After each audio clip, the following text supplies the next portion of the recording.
শুভ বিকাল বন্ধুরা, কেমন আছেন সবাই? আশা করি ভালোই আছেন। অ্যাডওয়েল টুইন্স ব্লগে আপনাদের সবাইকে স্বাগত জানাই। এই বৃষ্টি বাদলার দিনে আজ ইচ্ছা হলো একটু কিছু গরম গরম কিছু খাবার ভেজে, তাই আজকে আমি চলে এসেছি একটা নতুন রেসিপি নিয়ে আপনাদের সামনে। আশা করি ভালোই লাগবে, দেখতে থাকুন। এই যে গাছেতে হয়েছিল কুমড়ো ফুল, এই যে কুমড়ো ফুল আর এই যে কচি কুমড়ো পাতা। তো আমার ইচ্ছা হলো যে দেখা যাক, আজকে আমি এটার একটা নতুনই বলতে পারেন, আমার কাছে তো আজকে ফার্স্ট আমি বানাবো, আপনারা একটু বানিয়ে দেখতে পারেন, আশা করি ভালোই লাগবে। তো এটা দিয়ে আমি বেসন দিয়ে এটাকে আমি চপ বানাবো, দেখা যাক, চলুন।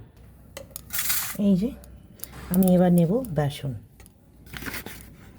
এই যে এবার নিচে আমি কালো জিরে একটু হাতে ক্রাশ করে নিয়েছি, একটু কমই নিয়েছি কিন্তু বড্ড তেতো লাগে বলে।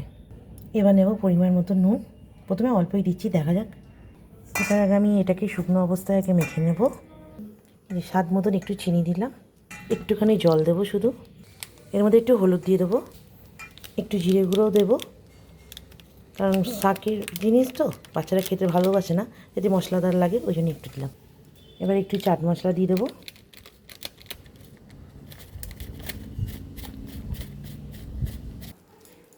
এবার আমি এটাকে এরকমভাবে ফেটিয়ে নিয়েছি ভালোভাবে। এবার আমি এটাকে 5 মিনিট মতন রেস্টে রেখে দেবো।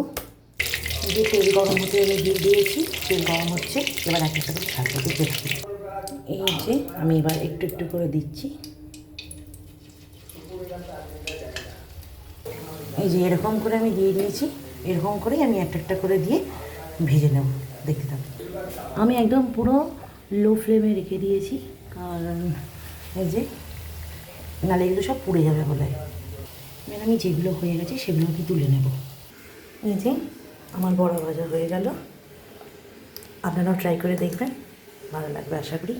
আজকের মতন এখানে, পরের ভিডিও নিয়ে আমি আবার আসবো, ততক্ষণ টাটা।